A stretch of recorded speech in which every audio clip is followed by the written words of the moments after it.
I was not expecting this, folks, but it looks like my my Facebook live streaming is working, and I'm going to be discussing the 2022 midterm congressional election results.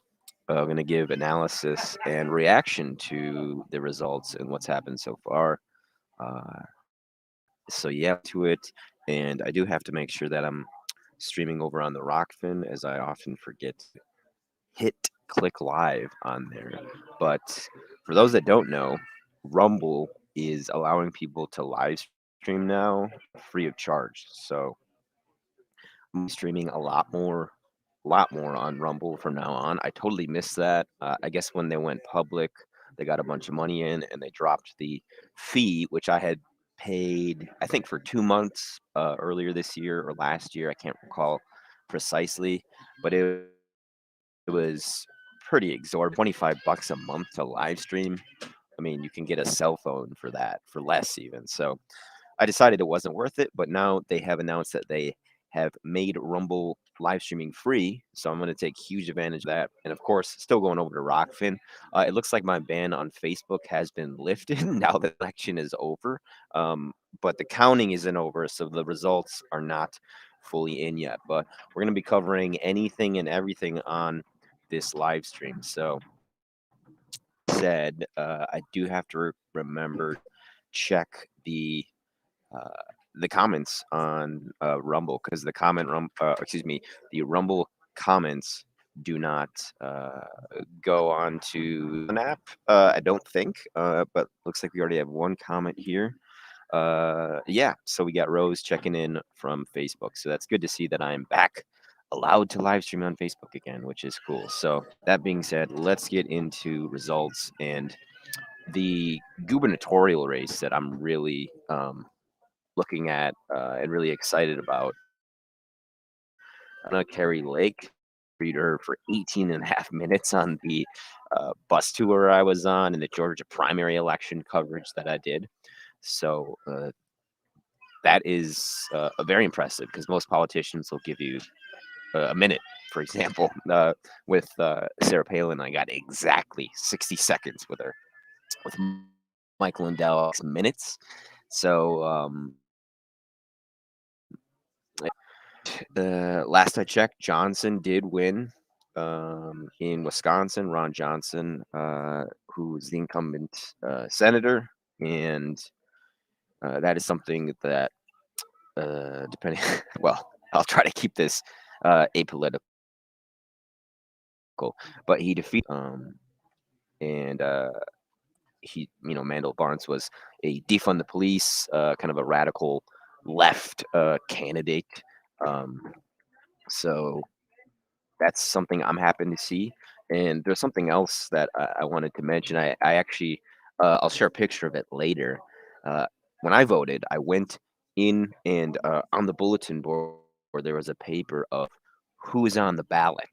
Uh, and I have the person's name even, and it didn't list the Republican candidates, with the exception, I think, of Ron Johnson. It didn't list the gubernatorial candidate, Michelle's, um, which I think is pretty funny. And it has to be in violation of something. You would think it's in violation of, but the GOP is going to take the House. Are several close races still going on nationwide. Um, but regardless, the Senate is looking a lot less um, favorable, fortunate, whatever word you want to pick, for the GOP.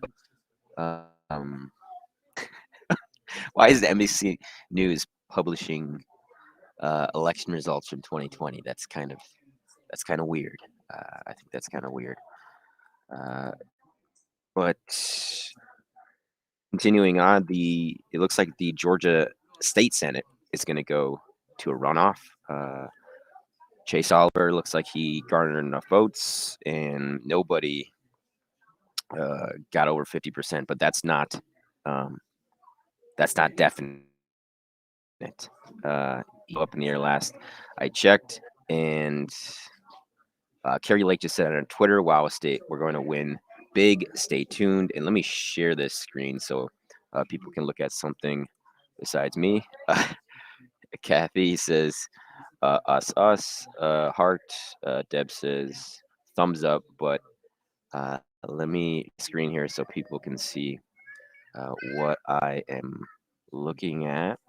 Let me make sure I go to the right tab here. This is new from this app, but as to wow, we're going to win big. Stay tuned. Arizona remaining ballots, election day, and early drop-offs are all breaking bigly for Carrie Lake, just like we knew they would. That was posted about 1 hour ago, and made a last night 10 minutes. I haven't watched it. She says we'll take the victory when it comes. We'll take turn the state around. And Maricopa, this is from 10 hours ago. New election day vote, 55,000 ballots for Maricopa County, which is a huge win for Lake. 70% to 29% of Katie Hobbs' election day ballots from Maricopa County. That is an absolute blowout. That is a thrashing. That is a spanking, however you want to put it. That is a big, big, big indicator, I think, of where Maricopa is going, at least for election day results. Now, I don't know what the political culture is there in Maricopa, but for example, in Georgia, there's a lot of older folks who are from previous generations, longtime news junkies, politicos that always vote the day of. They never do early voting. So some people have that tradition. It's something to keep in mind. But again, just to reiterate, that Maricopa County ballot dump came in, improved Carrie Lake's position. It looks like she's winning 53 to 47% with 59% reporting as of about 10 hours ago. So that was very early this morning. And I'm quite biased, I'll admit. I really like Carrie Lake. But this is something, this picture somebody sent me, Deep General Mitchell, I'm calling him, from Camilla, Georgia. The poll site had an insecure wireless connection on Election Day Tuesday. Why would that be? As you can see here, I was sent screenshot at 5:14 p.m. local time by General Mitchell and Deep General Mitchell. And you can see there the public wireless connection for the city of Camilla is available. It is not WEP protected or password protected. It is an insecure wireless network. You would think they would have shut that off the day of the election. So thanks to Deep General Mitchell for sending me that, because that's something I really do appreciate. But wow. Okay, so we let's go to the Senate, folks. This is per Decision Desk HQ, 49 to 48. Republicans are winning in terms of Senate seats. 51 is needed for a majority. So as I mentioned, Ron Johnson did looks like he did take Wisconsin over Mandela Barnes. 93% reported. And in Illinois, looks like that swung blue. Tammy Duckworth, still only 91% left. Let's go to Georgia, though. This is going to go down to the wire. Raphael Warnock, Herschel Walker, Chase Oliver going at it. If I was in Georgia, I would have voted for Chase Oliver. I'm going to be very honest about that. And let me bring this up so people can follow along here. But this Georgia race is one that the nation has really been tuned into for quite some time. Unfortunately, I never got to interview Herschel Walker on the primary campaign tour. He was very unavailable to the media. I think his handlers were very scared because, to be frank, Herschel Walker is not a very good speaker. I don't know even if he's very intelligent, to be honest. But he's beloved by the people of Georgia, and that matters way more in politics. Being popular, being liked, than being intelligent, being ethical, having integrity, or being a good debater. Speaking of that first Georgia gubernatorial was awesome to watch. I thought it was a great debate as far as American debates go in 2022. I thought Shane Hazel won slightly over Brian Kemp, and way, way, way, way in third place was Stacey Abrams, who really just bombed. I thought it was extremely creepy. I just want to say about the Georgia debates, the Democrats, in particular, Stacey Abrams and Charlie Bailey, who's Fonnie Willis's handler, by the way, the district attorney right now for Fulton County, who lets murderers out on signature bonds, does Fonnie Willis, and who's rabidly going after Trump, or at least she was in the months leading up to the election. I covered that with George a bit, but uh, Fonnie Willis, Charlie Bailey, and Stacey Abrams, they never, with the exception, I didn't watch the whole debate for the lieutenant gubernatorial discussion, but in the gubernatorial discussion that I saw with Shane Hazel, Stacey Abrams, and Brian Kemp, Stacey Abrams never looked her opponents in the eyes, except one time when she apologized to Brian Kemp for interrupting him. After Brian Kemp called her out on it and said, "I never interrupted you at all tonight, Stacey," and it was just creepy. Charlie Bailey and her just staring at the camera and not even looking at the people they're debating in the eyes, or even looking in their direction, is really creepy. Uh, in my estimation, and Charlie Bailey is a creep. I mean, he looks like a soulless um, sociopathic political operative for the DNC, which, as far as I can tell, he is. So let's go on here, and this is okay. That's a pinned tweet. Uh, I'm gonna run it down here, folks. We got okay. I'm gonna try to stay away from the races that only have like a third of the votes in or reported or counted, because that's really it's tough to say which way it's gonna go. Um, uh, that early in the counting. But again, it does look like the Georgia Senate race could go to a runoff. Certainly, that's what Walker is hoping for. We got 48.52% to 49.42%. Raphael Warnock needs 50.1% to win the majority. And again, that's going to come down to the wire. Um, I'm a bit surprised that Walker isn't doing a little better, but he was definitely the weaker candidate compared to Brian Kemp. Um, say what you want about Brian Kemp and the election integrity stuff.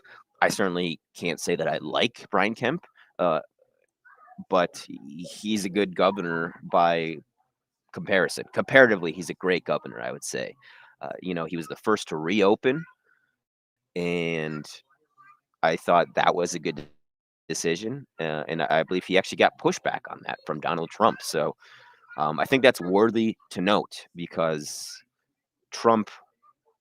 the country was locked down under Trump, however you want to look at it. I have a Trump hat in my car. Somebody gifted it to me. So it's not that I hate Trump. I like what Trump has been able to do for the populace, insofar as getting them to realize there's bigger games going on here in the world of politics and elections. But that's the fact. We were locked down under Donald Trump. He's never retracted on, the whole vaccine thing, which is something that I want to give a shout out to Anomaly for, the geopolitical analyst, because he pointed that out. And very few people want to criticize Donald Trump or Ron DeSantis on the right, if anyone wants to.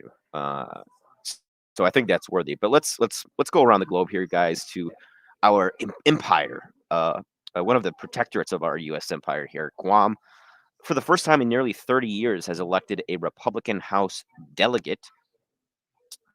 And although it's a non-voting U.S. congressional delegate position, it is significant because, again, that's the first time that has flipped red. James Moylan, his name, is a senator in the island's legislature, defeated Democrat Judith One Pat by 1,648 votes out of 32,000 cast, and first one elected to the position since 1993. So shout out to Guam. I actually used to live there. For those of you that are or followers or readers. And let's skip back stateside here, folks.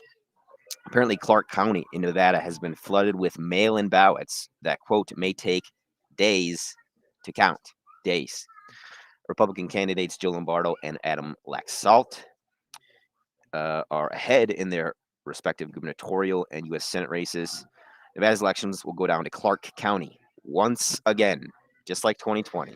That's again, that's Las Vegas and the bulk of the state's population.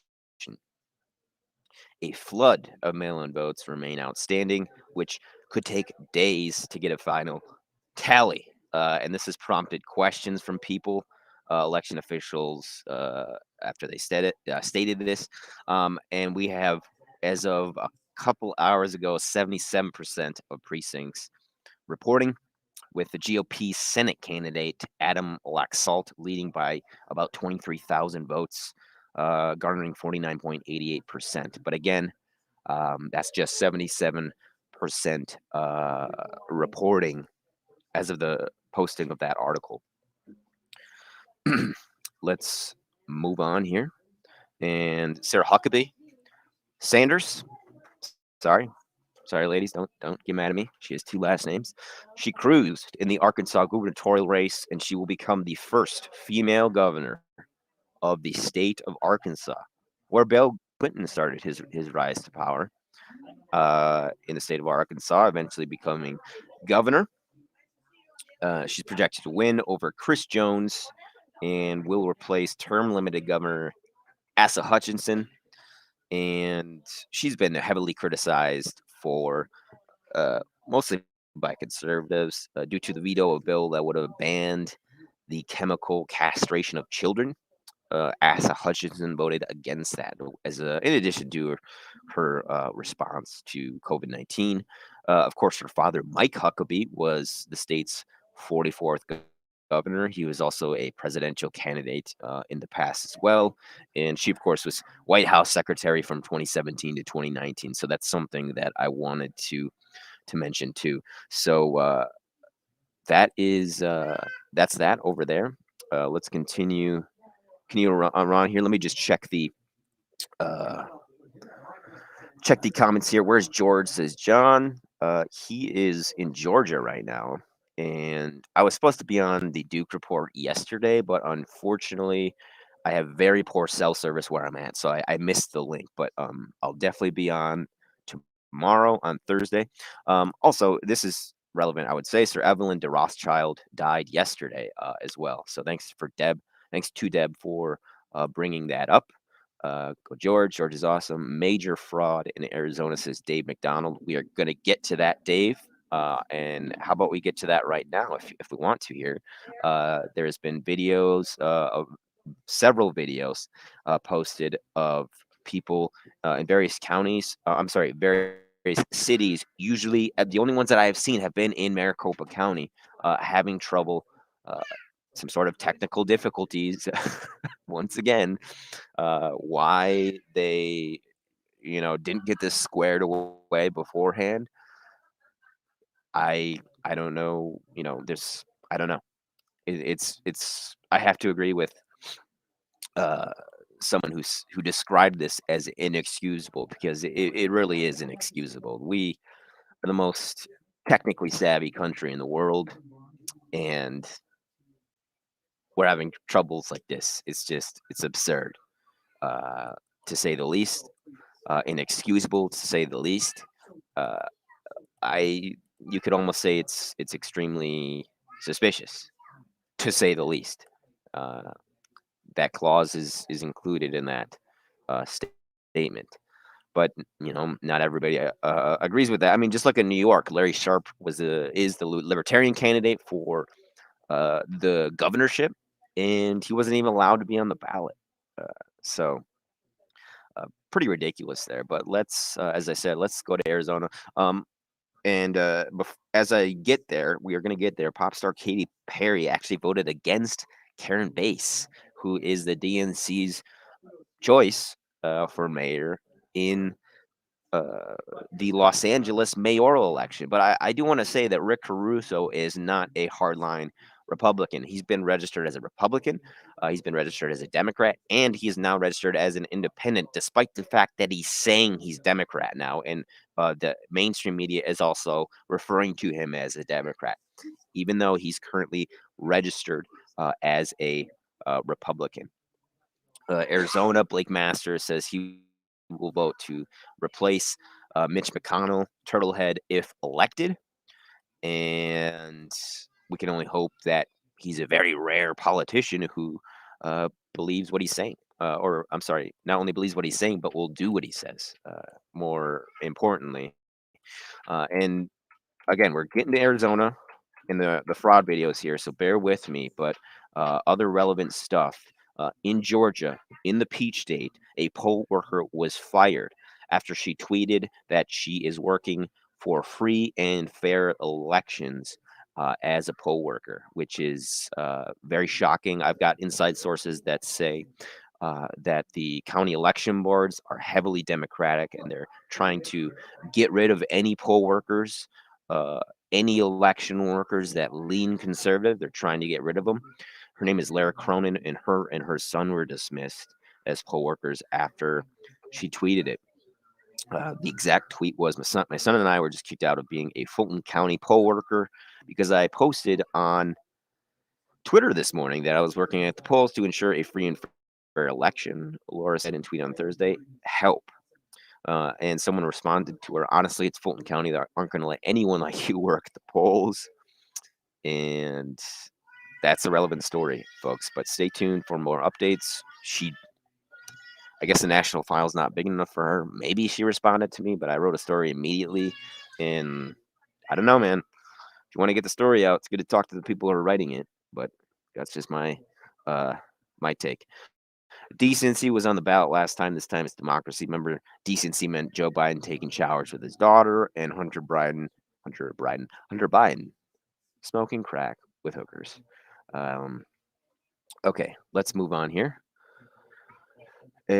We are going to see what's going to the red mirage. I call it the U.S. constitutional mirage after the mainstream media, particularly ABC News, and one. I'm going to name her name here, folks. It's a woman.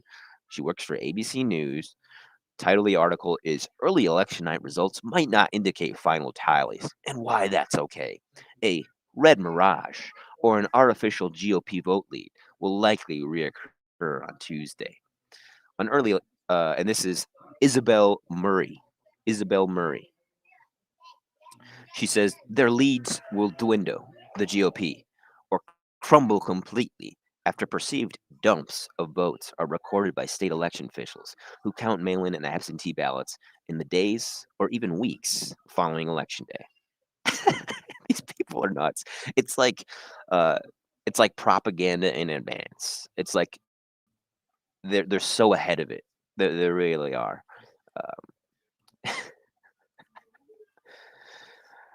Oh man. Okay, moving on here. Here we go. I found the tweet. This is from Arizona. Many of you may have seen it already.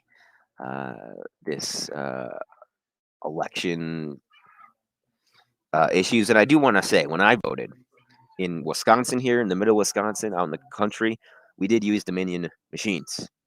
And unfortunately, I wasn't able to take a picture, but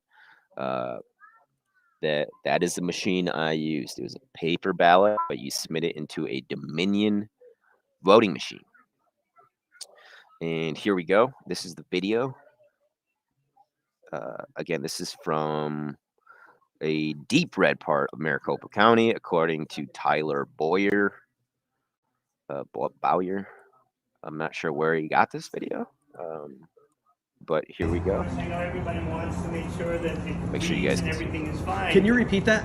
I can promise Can you start from the beginning and repeat that? So what happens is we have two tabulators. One of the tabulators is not working, okay? The other tabulator is taking about 75% successful. So 25% of them are being misread, and it could be a printer issue. or it could be the tabulator itself. So when it's misread, you have an option to put it into what's called box 3, and it gets read, whether it goes downtown and gets read manually, or whether it gets refed into our tabulator. You don't want to adjudicate. They get read, No. okay? So no one's to deceive anybody. Of course not. Not on election day. That would never happen, right? No, that would never happen. So choices are, you guys. Sure. If I get up there and that happens to my ballot, can I take my ballot with me? Of course not. Not an election day. That would never happen. Sorry, and there's not like Okay, let's go to Georgia, folks, and let's see what's going on with this senatorial race. This is from the Secretary of State. This is from Brad Raffensperger. We got Herschel Walker, 48.42. He's closing the gap a little bit, 49.41. But most importantly, we got to see this counting here. Okay, it looks like all precincts are complete, I think. Ballots cast, 3 million. Okay, that's in that particular precinct. Okay, if all precincts have reported, this is Raffensperger. This is definitely going to a runoff. So it's going to be either Walker or Warnock there. You can see Brian Kemp handled his office very easily, more or less. It was pretty much a blowout, more or less, against Stacey Abrams, which I'm happy to see. And Burt Jones as well. I'm happy to see he got over 51.42%. I actually didn't get to meet with Burt Jones, although I could have approached him. I decided not to. I don't know why. I guess I really wasn't. I don't know. He seems okay, though. I got to say I don't have negative feelings towards him or positive feelings either way. And it looks like Raffensperger held on once again. The Libertarian Ted Metz, looks like he got 2.78% of the votes, or some 100,000. And B. Wynn, who was recently endorsed by Natalie Portman, a somewhat measly or meek 44%. If we're rounding up, Chris Carr, again, looks like he's holding it down. I'm really kind of disappointed to see these numbers for the Libertarians. And let's check out Commissioner of Agriculture Tyler Harper, who refused to take questions from me. I see you, Stephen Lawson. That's his spokesman, Stephen Lawson, who I've spoken with before. I have his cell phone number. I remember I called him out on it, and then Stephen's like, "What is it?" And he DM'd me. He's like, "What is this?" And I didn't even respond. If I would have said, "This is the truth." I'd asked him a question, and he wouldn't respond. That's what happened, Stephen. Commissioner John King, looks like he held it down very easily as well against Janice Laws Robinson. I didn't even know who the Democratic Commissioner of Insurance nominee was. Richard Woods for State Superintendent. Bruce Thompson for Commissioner of Labor, who's Republican as well. Richard Woods as well is Republican. And let's check this out. Oh, Sanford Bishop. That's tough to see. District 2. I didn't like Chris West, but that's something I want to get into too. If we just look at the United States House of Rep District 2 race, Chris West was kind of put in place of a Trump-endorsed candidate. I believe his name was Jeremy Hunt. West put in I'm not joking, I got this from an inside source, $400 into his campaign, $400 into his campaign. I'm going to spend that on gas on this trip that I took to Wisconsin and back.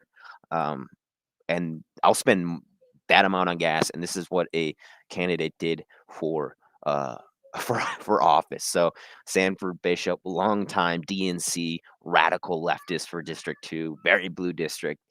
And it did seem like controlled opposition with Chris West. Many GOP faithfuls who were Trumpers, ultra MAGA, and some not. They really thought that it was very suspicious, how little effort he put into his election.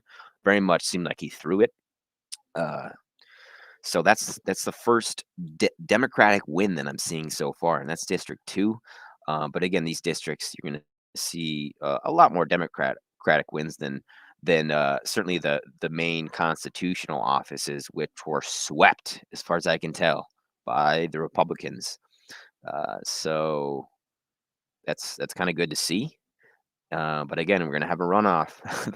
The Walker Warnock runoff is gonna be intense. So you're gonna find me in Georgia, probably next month, folks.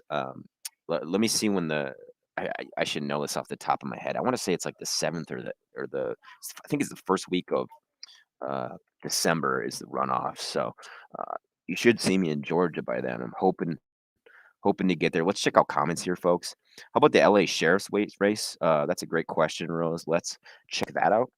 We will check out the California elections because I actually was covering some stuff there. I interviewed Mitch Clemens, who actually I know through a mutual friend. Which is very fortuitous. He ran for the first time this year. Really interested to see if they're able to flip even one of those really, really blue seats there in California. But let me, as I pull that up, let me look at the other comments here, folks. This is what the elections turned into. It's turned into um, a days long or weeks long thing that you cover because they won't. Uh, LOL says Devin Shovel. Box 31. Blatant fraud now says Taz. Hi, Addie. So glad to hear the news, says Roger Perez. Can you give me a quick rundown on how things are going? Yet yours truly. I will definitely. I will definitely do that, folks. I just want to let people know on my Facebook personal profile stream, those comments don't show up um, on my Melon app or StreamYard rather is what it's called. So let me check the Rumble comments here and see uh if we got 22 watching on Rumble, so that's good. Yeah, but again, pardon me for uh being kind of erratic over the last few months with streaming, folks. I've had a lot of um big changes in my life, and that has been part of why that has happened.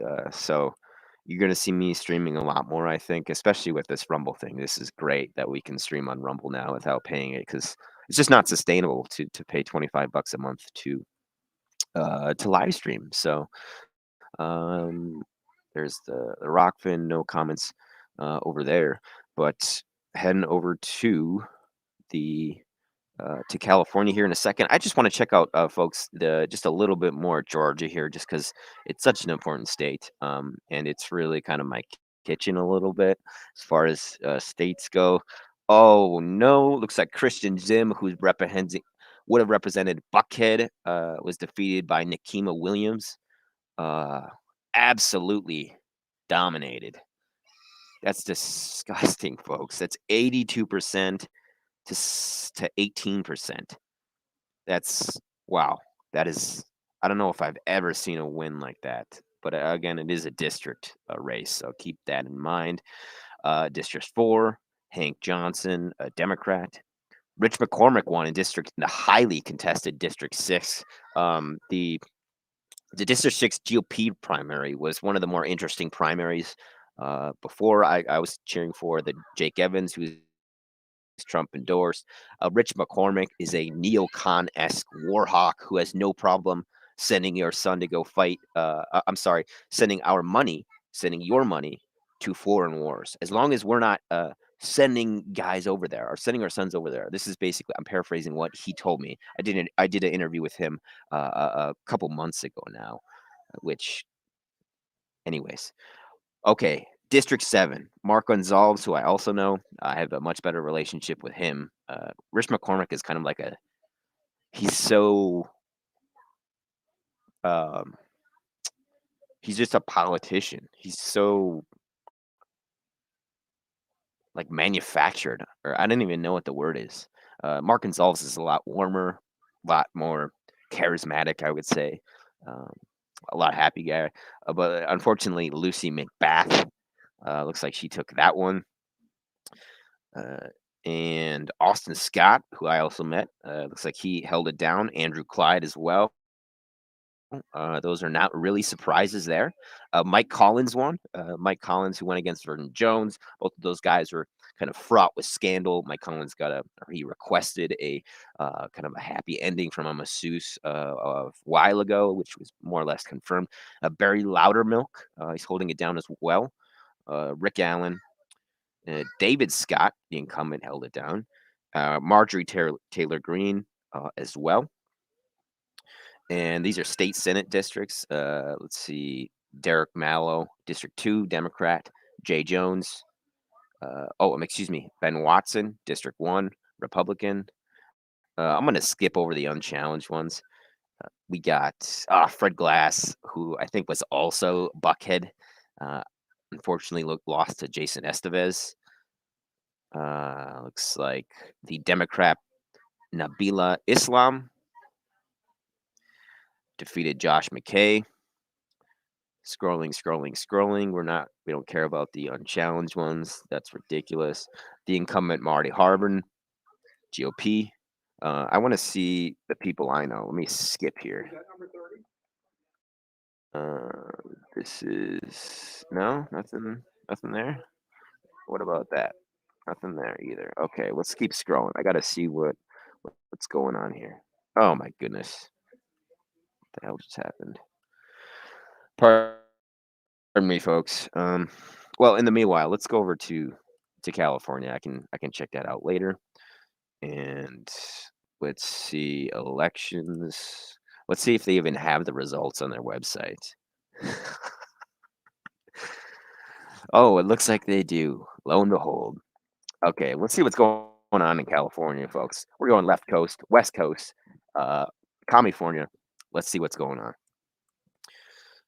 Election results are updated as often as new data is received from county elected the polls close at 8 a.m. on election day. Ballots continue to be counted after election day during the canvass period. County elections officials must report final official results to the Secretary of State by December 9th, 2022.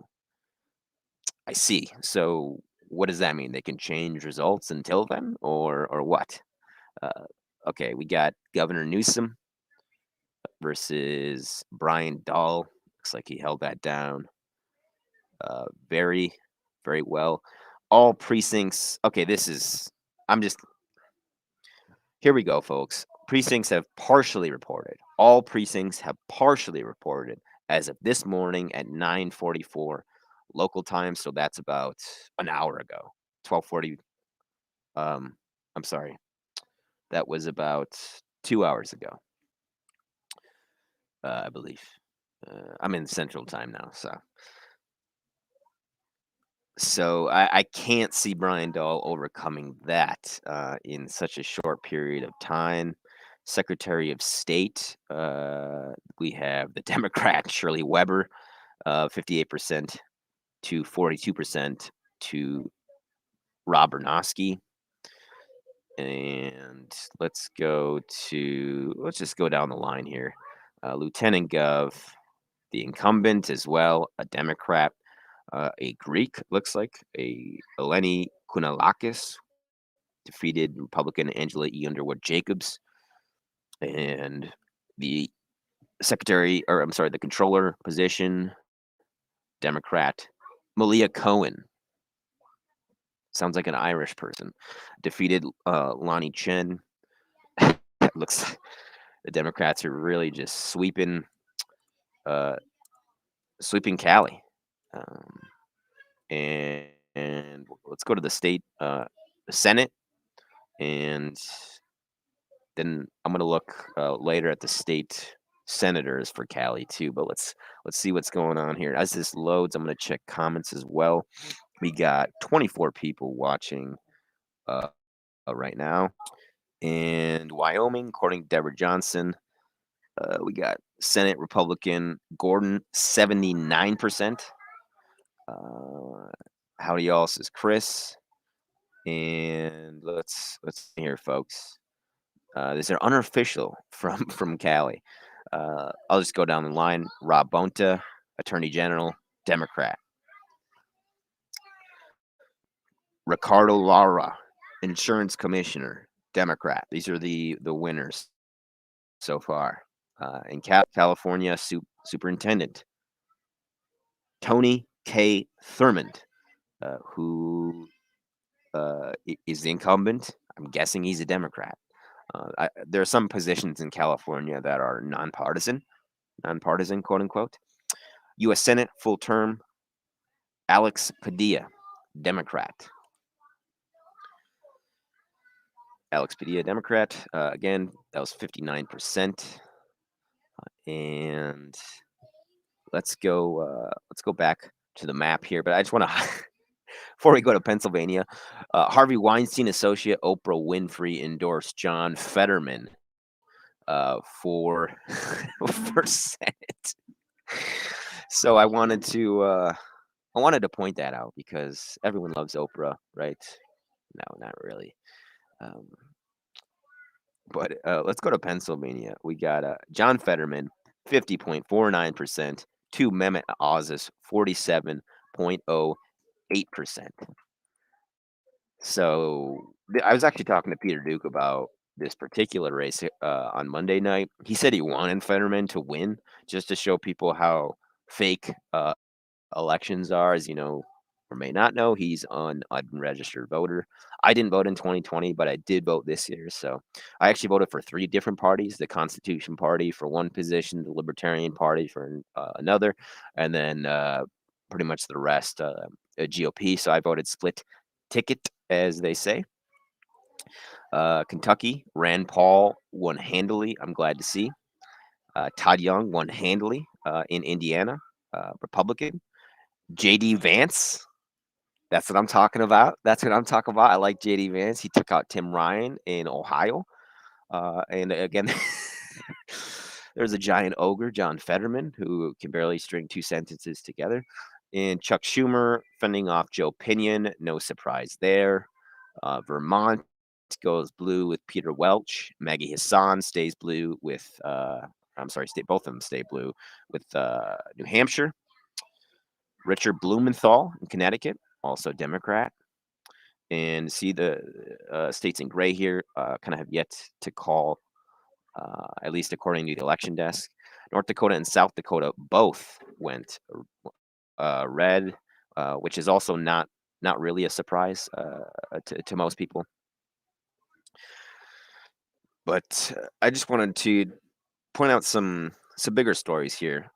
In Virginia's 7th district, there are election irregularities that are plaguing it again as early votes are surfacing for Democrat Representative Abigail Spanberger, who trailed all night last night before thousands of early votes were suddenly counted, putting her in the lead.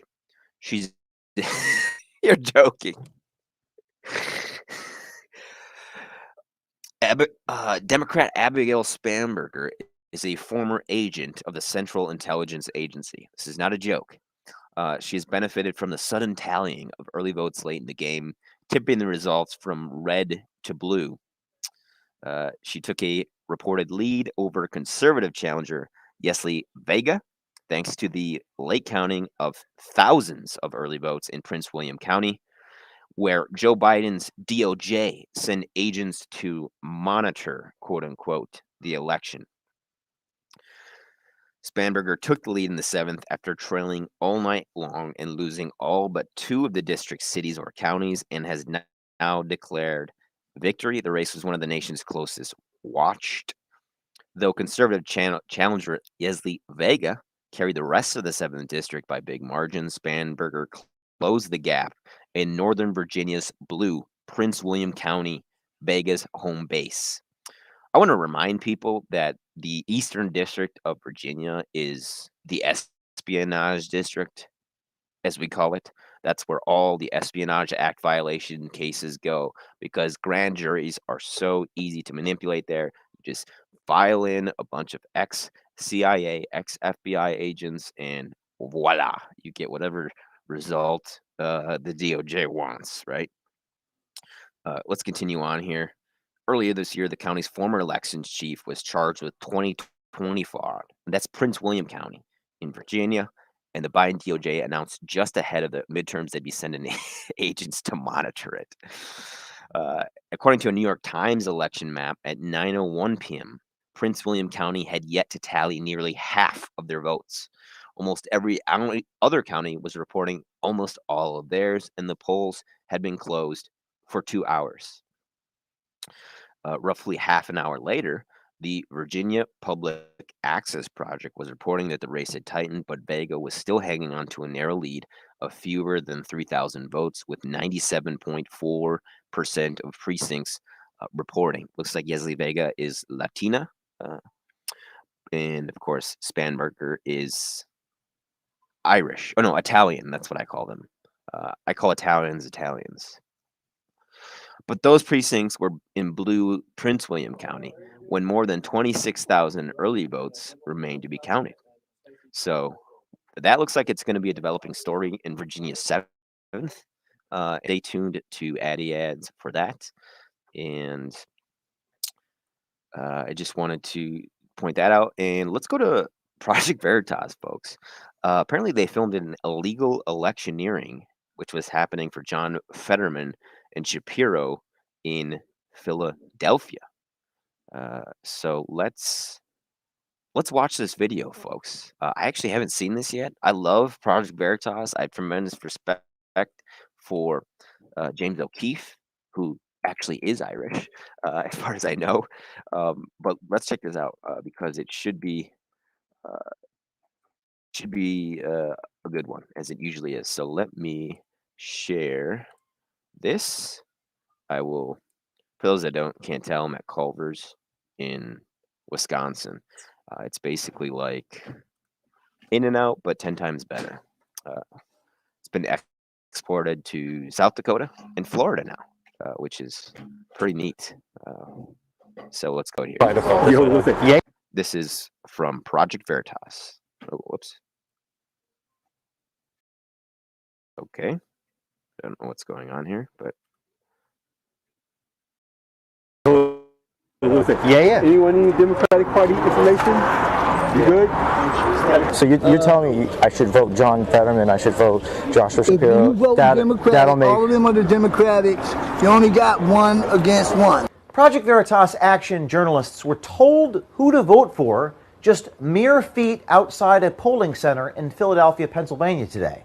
This is referred to as electioneering. Check this out. Not only are Democratic candidates' campaign materials posted at the door where the voting machines are located, watch as our undercover journalists are handed instructions on exactly how to vote.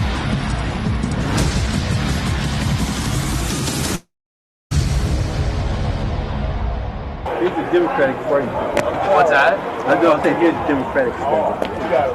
Okay. Here's the ballot. For Democrat, for the common man, and this the guy that got a lot of money, you want some tax shelter. That's the way to go. What do you do, Rudy? You work here, or I'm a committee person. do you work with the office here? I'm a committee person.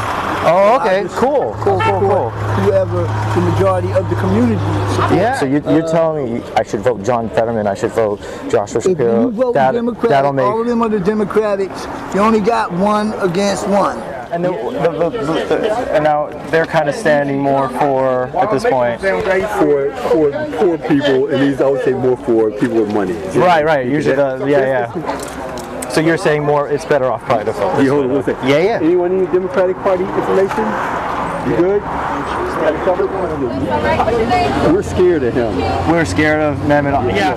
These guys are way right. I mean, I'm for someone being liberal, but not way liberal. You know? Yeah, right's gone nobody too being far. way right. Yeah. You know, like a Republican that's liberal or Democrat that's a little to the right. That's how I look at things. You know? Yeah. The middle road. We're scared of him. We're scared of him.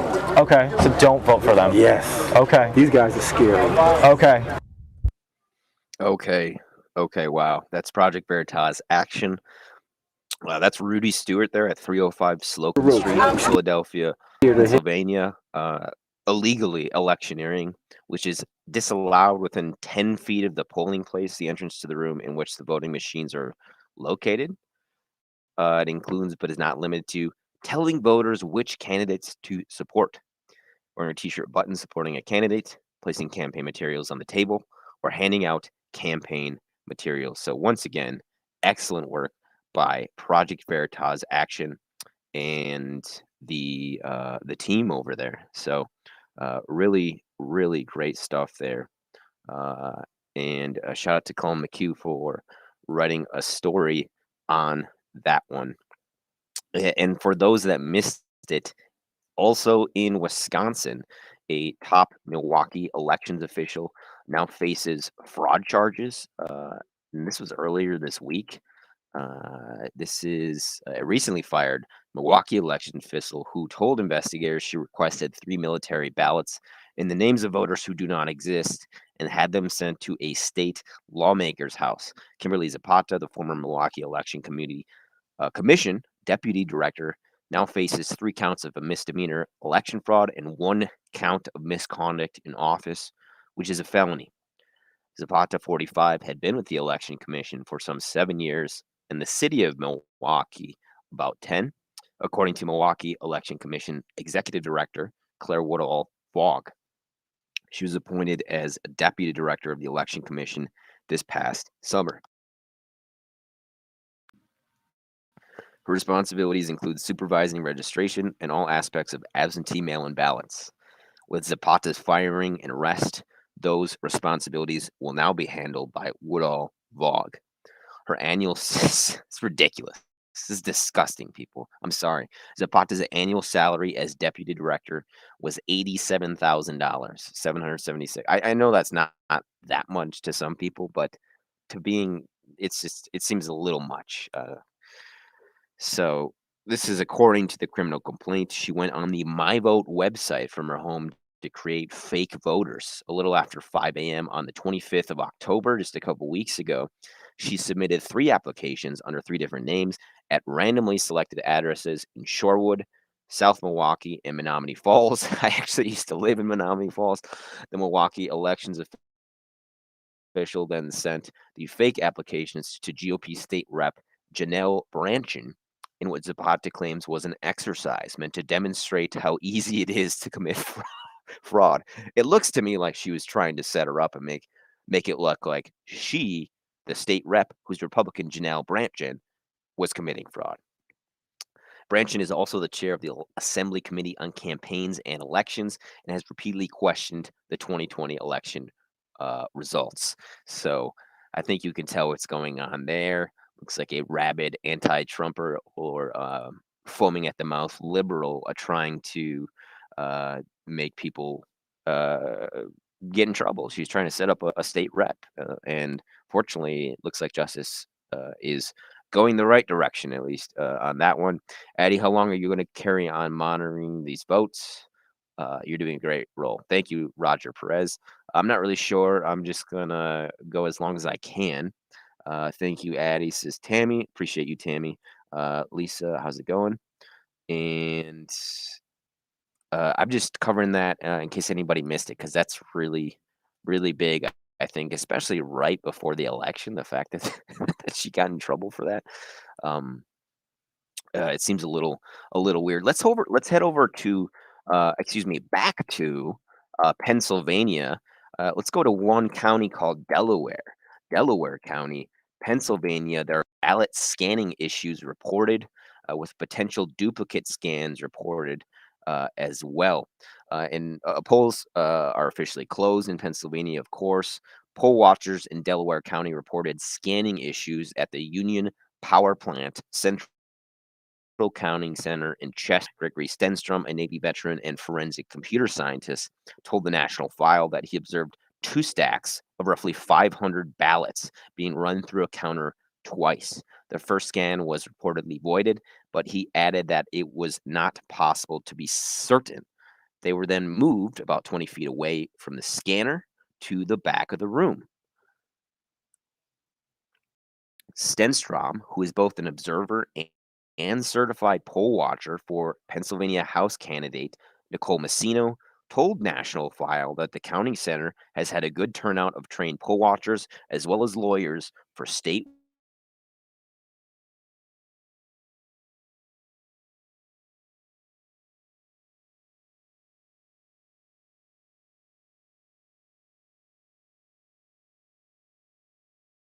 statewide and county campaigns. Good turnout.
Okay.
Okay, I think I'm back.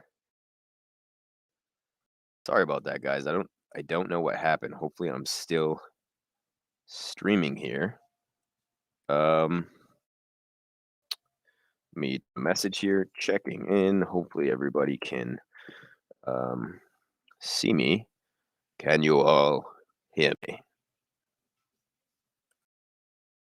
Anyone there? Okay, okay. Okay, excellent. Sorry about that, guys. Don't know what happened.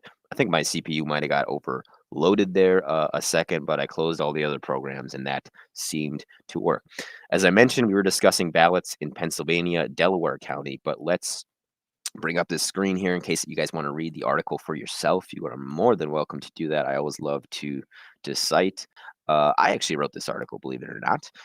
Fetterman hired Clinton lawyer Mark Elias to challenge Pennsylvania's decision not to count mail-in ballots.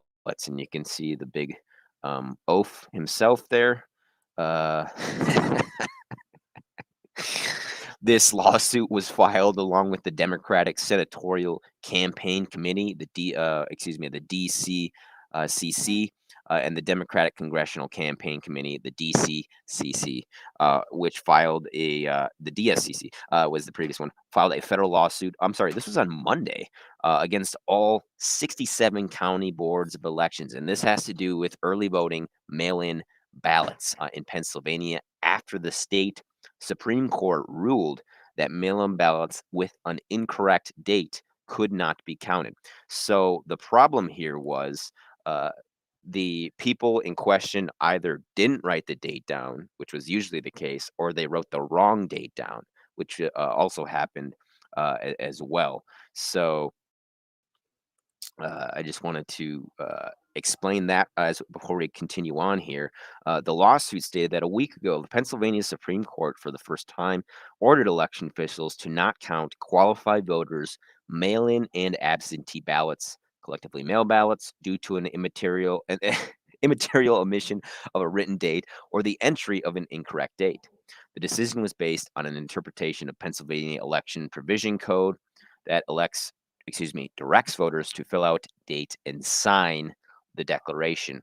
And one of the plaintiffs is a blind lady who's a military veteran, and she claims that's why she failed to write the date, is she's blind, but she didn't fail to write her name. So why didn't she write the date? Another plaintiff, one Ines Masella, also a Democrat in the same county, had a ballot that was undated. However, no excuse was given for why she as well failed to write down the date. For example, she was not blind.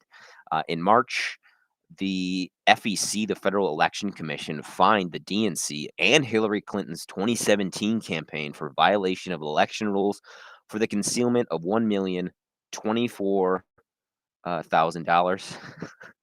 I'm not lying, which was paid by Perkins Coie to Fusion GPS. Of course, those who are really in on the Steele dossier, I wrote a big article about that. The FBI was actually offered $1 million to find dirt on it. The FBI did, and they didn't find it. And it was alleged that during this scandal, Elias, who was former Clinton counsel and partner at Perkins Coie, lied about where that money came from and the fact that it was even paid. So I wanted to add that there. So a lot of drama going on in Pennsylvania. Hello to Reg Draper checking in from Dingo, Queensland, Australia. A fun fact about Queensland: Queensland is the state in Australia that contracted Connect Inc. software. Connect Inc., of course, the software election management company founded by Eugene Yu, who appears to be a spy for the Chinese Communist Party. Again, that was Queensland, Australia, that was doing that. And MEP, excuse me, not Europe, an MP for Australia, Fiona Simpson, brought it up in Parliament actually earlier this year. And they also brought it up in 2020 as well. Hey, Tamara, how are you guys doing? Marilyn, checking in. Looks like we are back and going strong here. So let's keep figuring out what's going on here, folks, with regards to the election. If people have tips, please do send those to addyreports@gmail.com. If they're, you want to remain confidential or anonymous. Otherwise, just drop them in the chat too. You're always welcome to do that. Let me pull up my Rumble and Rockfin streams too, just so I can see those, because I do miss comments there some time. This was actually 3 days ago. Kerry Lake his campaign office received a suspicious white powdery substance and threatening messages. And let me read the story first before I make any assertions or comments. I don't want to jump the gun, which I have a tendency to do sometimes. I'm going to be patient on this one, folks. Phoenix law enforcement responded to Arizona GOP gubernatorial candidate Kerry Lake's campaign office on Saturday night after suspicious items, including a white powdery substances and threatening messages, were received in the mail. Okay, so the FBI did get involved. Local and federal law enforcement were at one of Lake's campaign offices from 10 p.m. until 5 a.m. Both a hazmat and bomb squad team were dispatched, while the suspicious white substance was collected by the FBI for analysis. Officials responded with a staffer after a staffer opened an envelope that contained a suspicious white powder and threatening messages that targeted both the candidate and her family members. And I don't think she's commented on that at all. So that is interesting. I'm surprised that's not national news. If it happened to a Democrat, it would have been national news, no doubt, in my mind. So that being said, let's continue up here, folks. Where are people checking in from, and what do you guys think about what's going on? I want to know what people are thinking. Did you guys vote? Did you not vote? Who did you vote for? Did you do split ticket? Did you not split your ticket? Yeah. So, what say you? The election results. I'll keep you guys updated on that. If you guys don't want to share your own experience on Tuesday, Minnesota, Montana, Wyoming, Nebraska, New Mexico, Texas, Mississippi, Tennessee, West Virginia, and Maine and Michigan, according to the decision desk, have yet to call the races. So that's significant. Michigan, in particular, Dixon versus Gretchen Whitmer is one that I'm very interested in seeing. And that being said, let's see what's Twitter's up to. That's because that's oftentimes the front line here for election info. And I do. Let me see live streams here. I'm gonna check my Rockpin and Rumble comments just to see if anybody's checking in over there.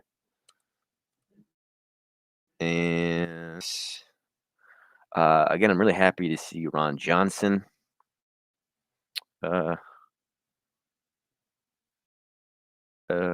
Go. Looks like the Michigan Senate flipped to the Democrats for the first time in 40 years, according to Brian Tyler Cohen, which I am sad to see. And once again, Michigan is where Connect's software company was based out of, or is based out of. It's still being used by counties across the United States, even though Eugene Yu got arrested. 6 hours ago, Governor Whitmer posted a tweet which appears to say that she won. Thank you, Michigan. I'm grateful to have the opportunity to keep getting things done with all of you. The victory belongs to those who have made their voices heard. But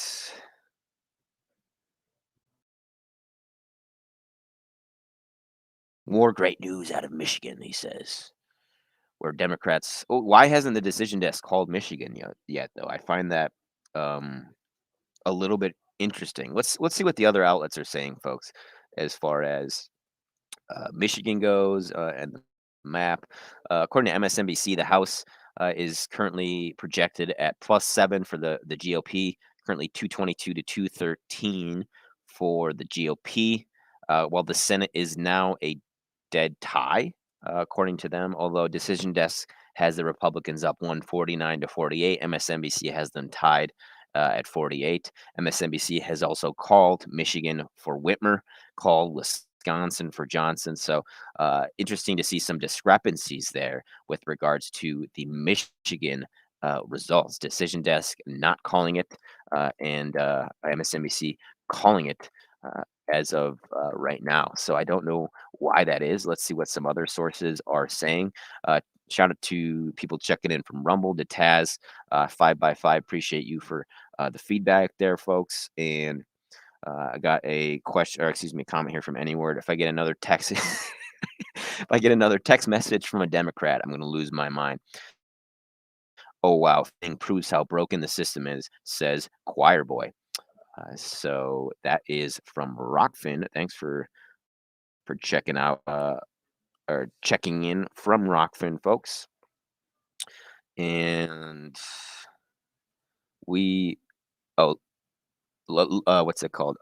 Somebody to Lean On by Bill Withers is playing in Culver's right now, and all the retired people left already, so I'm kind of by myself now. But according to Fox, and I'll bring this up for you guys because it's always good to check multiple sources here. 4 Senate seats left in play, and let's see, 64 House seats left. Fox also has the Democrats and Republicans tied at 48. Likewise, they have not called Georgia, Texas, and all of those states. They actually haven't called Nevada either. And Alaska, it looks like it's tipping red in addition to Nevada for the Senate. And it just updated. There's now, what's going on here? Democrats projected to win 176 House seats, according to Fox, whereas the Republicans are projected to win 204 House seats, according to Fox. And you can see, look at that. Look at the Mountain West, just red as can be. Likewise with the Deep South, with the exception of way down at the tip of Texas there. And then you can see that pocket there in Georgia. That's kind of DeKalb area, DeKalb, Fulton area there. So let's see. Fox News projects in the gubernatorial race, Governor Laura Kelly, Democrat in Kansas, Tony Evers in Wisconsin, Janet Mills, Democrat in Maine, Democrat in New Mexico as well. So that's unfortunate to say the least. And as far as Wisconsin goes, really happy to see Mandela Barnes defeated, but unfortunately Tony Evers won over Tim Michelle's. Attorney General Josh Kaul won, Democrat. Secretary of State may go to Secretary of State's going to go to a runoff for Wisconsin.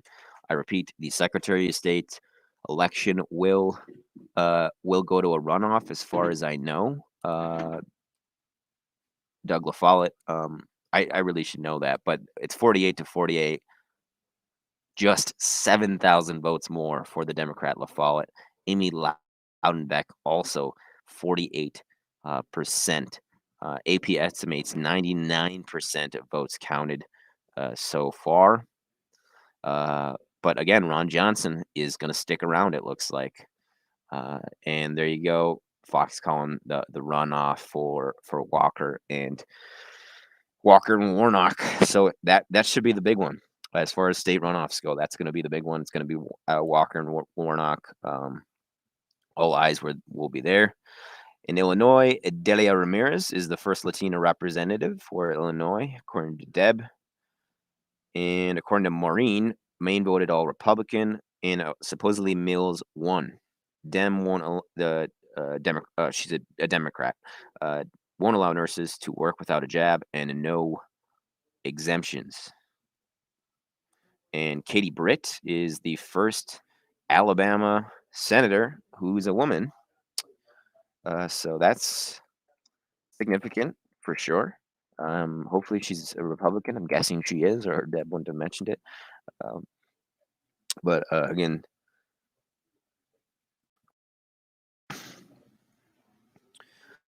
so according to these results, Democrats have full control of Massachusetts, Maryland, Michigan, and Minnesota. It's kind of interesting because they basically completely flipped in Michigan. Also, although in Michigan's 10th district, and this is recent, a Republican, John James, who's a U.S. Army veteran, defeated Democrat Carl Malinga in the 10th district of Michigan. So that's probably good news there, folks. But let's keep digging and seeing what's going on. Keep up the good work, Addie, says MPG Stewart from Johannesburg, South Africa. That's nuts. That's crazy. Somebody's tuning in from South Africa. Shout out to you, sir, Mr. Stewart, MPG Stewart, and anybody else tuning in around the world. There you go. There's the U.S. Army vet. John James, and that's according to interactive polls. So I think that's good news there. Okay, M. Dishman, thank you for this. Hello, Addie, nice to see you. This is Faith, thank you, and love the feedback, folks. Hopefully, everybody's having a good election week, and wherever you may be. Jocelyn Benson, thank you, Michigan. Thank you for standing up for our democracy, man. Sorry, Dave. Sorry, Dave Underdown. I hate to see it. I hate to see it, brother. But apparently, I didn't know this. This is Brandon Straka speaking here, folks, who I actually met in Michigan, coincidentally, in Wayne County at the at Cobb Hall there, where I also went there with Dave a day later in 2020. He says, why is Fox News calling the Michigan governor's race for Gretchen Whitmer with 50% of results in and Tudor Dixon gaining? Okay, I didn't know this. This is starting to make things look suspicious. Give him hell.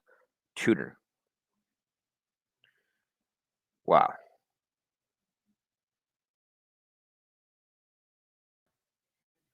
So Michigan is going to be ran completely by Democrat, liberal, radical women. It's not discriminatory. It's a fact, according to this. According to these results. It's really weird, though, how they projected that so early. And this is a tweet from the Libertarian Party of New Hampshire. Michigan liberty lovers, it's time to leave. Join us, says the Libertarian Party of New Hampshire. You see Tudor Dixon there. Mary Bazuma, Libertarian Party candidate, less than 1% with 36,000 votes. So really unfortunate to see there, but I'm really curious about this Arizona race, folks. I just can't see all of the the symptoms or the attributes, the signs point to Carrie Lake. I just can't see Katie Hobbs winning. She's so unpopular. Like how? There's no way. There's no way. It's we'll see. We'll see what happens here. But as of 2 hours ago, wow, we're gonna win big. Somebody said Florida could have counted their votes plus every vote in Nevada and Arizona by now. Katie Hobbs in charge of running the election in Arizona while on the ballot for governor, and 20% of the voting machines in Maricopa County are not working, the largest county in the state. I'm starting to think Carrie Lake may have a point about the problems with our elections, said one Greg Price. But again, nothing called so far. Shout out to Sam Tripoli for retweeting my stream on Twitter. For those that don't know, I am one Addy Ads on Twitter, one spelled out ONEADDYADDS. In case people want to follow me there, I'm also it's the second time I've lisped on this stream. I'm also on Truth Social, Addy Ads, Getter, Addy Ads, Rumble, Addy Ads as well as the people on Rumble are watching. Okay, this I want to see, and I'm sure you want to see it too. I've never seen this video, folks, but let's check it out. Okay, this is from one Kristen. It's like she just goes by Kristen on Twitter, and she asserts this is fraud. New York and California perfected election theft. What does she mean by this? This was posted last night at 10 p.m. on November the 8th, and we'll see what she means by this. This is interesting information coming in off of New York. We were seeing nothing coming in from New York all of the evening until all of a sudden we have 99% posted in the governor's race for New York. And you see all the blue that's there, all the statements that are there. But look at the red. The red is Zeldin. But look at when I scroll over what it shows. It shows Zeldin at 63.1% with 34,311. It's very important to pay attention to that, because when I move into the next one, well, it's not that one. I move into this one, same amount, 63.1% at 34,311. Oh, same thing in this one. Oh, same thing in that one. Oh, same thing in that one. Same thing there. Same numbers there. Identically. 34,311 votes, 63.1% polling in all but one of the districts. Look at that. Same thing there, even in the little bitty ones. So exactly 34,311 people voting in each one of these counties exactly, identically. Now, you would say, okay, so the numbers are fake for Zeldin. Well, let's look at Holcomb's. 113,228. That one's different. That one's different. 113,228. Same thing. Oh, the 73, by the way, matches the one up here. 73,693. 73,693. 73,693. 73,693. The 145 will be repeated too. 145, 415.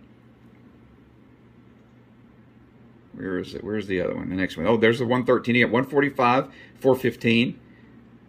145, 73, 693. You notice the patterns.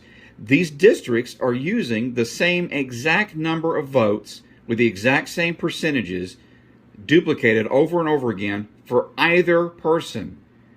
There's nothing real about that. That is copy and pasted data to fill in the gap where they have. Wow, that's amazing.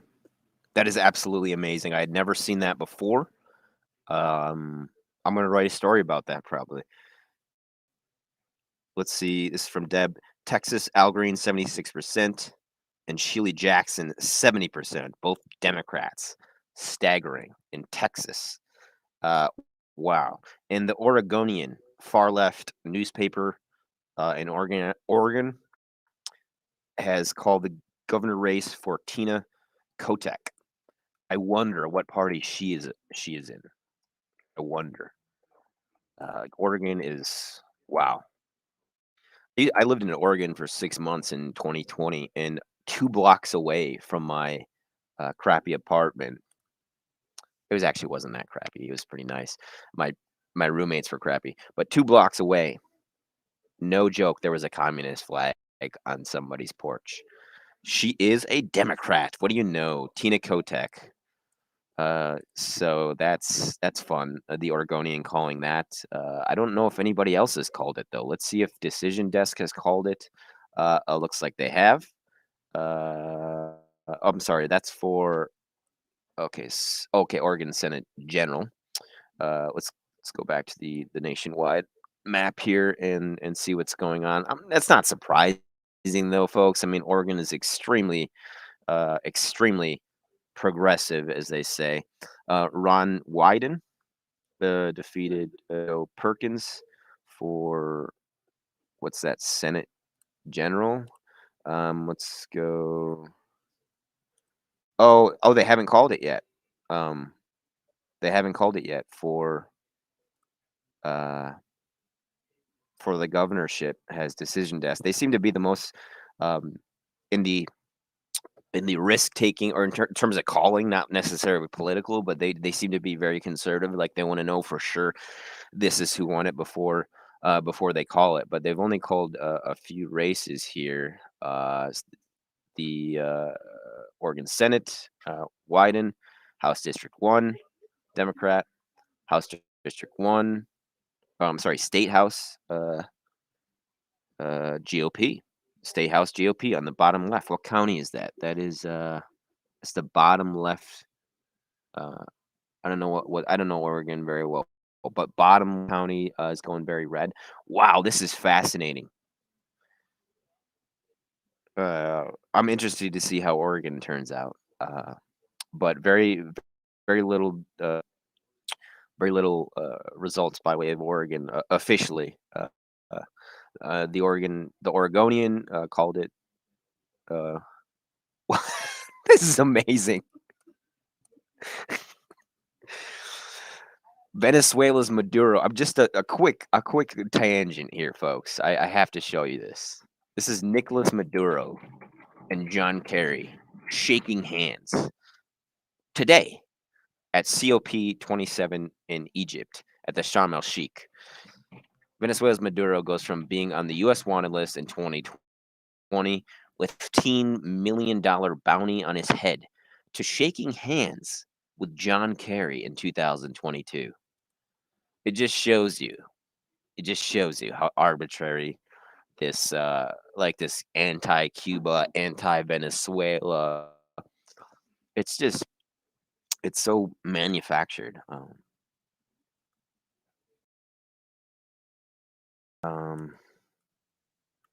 Wow. Blake Masters said 4 hours ago. Again, he's running for U.S. Senate in Arizona. With the remaining ballots outstanding, we are confident we will win. Slavery has been officially banned as punishment in Tennessee. I didn't know that was a viable or a possible punishment that people could do in Tennessee. Um, and I want to show people some memes too. We got to stay light here, folks, with all this doom and gloom. And so let's see. I want to see some stats here too. So married men broke Republican by 20. Women broke Republican by 14. Unmarried men broke Republican by 7 points. Unmarried women broke Democrat by 37 points. And I'll bring that up too, so people can see that. Really interesting to look at the demographic layout of how people voted. Kathy Hochul says, "Congratulations to my friend John Fetterman. The next man, that man is gigantic. He's literally like twice her size, at least." This is nuts. Yep. So Tina Kotek again has won the Oregon gubernatorial race. Oregon will get another radical, quote unquote, progressive female governor to replace. This time, the last time it was Kate. Kate. I forget her last name. Kate. Her name is Kate. She has glasses. And as of 4 hours ago, there's 800,000 ballots still out in Arizona. So that is something I want to mention as well. This is nuts. Let me check in with comments here as I pull up some of these memes. And again, it's pretty wild stuff there with Kerry and Maduro rubbing elbows, shaking hands in Egypt. Just shows you how ridiculous these quote unquote beefs are. We got 98% reporting in Georgia. Second round will take place. Okay, thank you, Deb. Runoffs are December the 6th. So I was right. I couldn't remember the date. I thought it was the 7th, but I guess it's the 6th. I knew it was the first week of December. But I'm going to try to cover that runoff in Georgia. It's going to be the biggest one. I don't think there will be anything that will eclipse that in terms of importance. It may decide the Senate, and maybe that's what they wanted all along. They wanted to do that. Make that kind of the focal point. I mean, it could tip the whole Senate majority, that Walker and Warnock race. But here you can see Fetterman and Hochul, and look at that. He's like 3 times her size. Look at that. He's just a giant. He looks like the giant from the Goonies, kind of. Somebody was saying. But just moving along here, checking out demographics of voters and how they voted. It's pretty interesting stuff. No changes so far in Senate. Still majority tie, but again, decision desk has the Republicans up by 1. Okay, we got some comments here. DTAS says, yes, you can make prisoners work without pay in Tennessee. They now have to pay. Erko Brahman says, assessment, still a lot of cheating going on. Thanks for your contributions, fellas.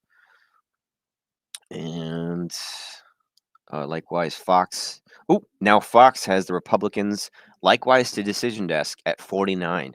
So both decision desk and Fox have it 49 to 48 in the Senate. And we'll see how that pans out, obviously. But checking out these demographics here, the Republican Party, this is Brad Wilcox speaking here. He's a professor and director at University of Virginia. Looks like he might be someone who leans liberal. He writes for the New York Times and the Atlantic. Nonetheless, he said that the Republican Party is the party of the married and increasingly unmarried men. The Democratic Party is the party of unmarried women. This gender marriage story will rise in importance as share of unmarrieds climb. Wow. Wow, that is so fascinating. Look at this. This is sample size 18,500, so it's not small. It's not gigantic, but it's a pretty good size sample. You got 56% of married women voting Republican, 59% married men voting Republican, and then on the unmarried side, you have 52% of unmarried men voting Republican, and just 31% of unmarried women voting Republican, compared to 68%. That's a huge majority of unmarried women voting Democrat. Pretty interesting stuff there. I like looking at the kind of social science type stuff there. But I'll pull up this meme here. In the meanwhile, and see what else is going on here, and then I'll check on comments too.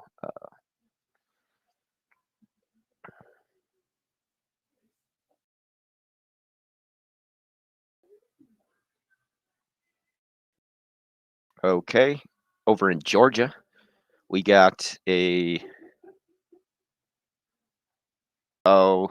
Sarah Draper won. That's too bad.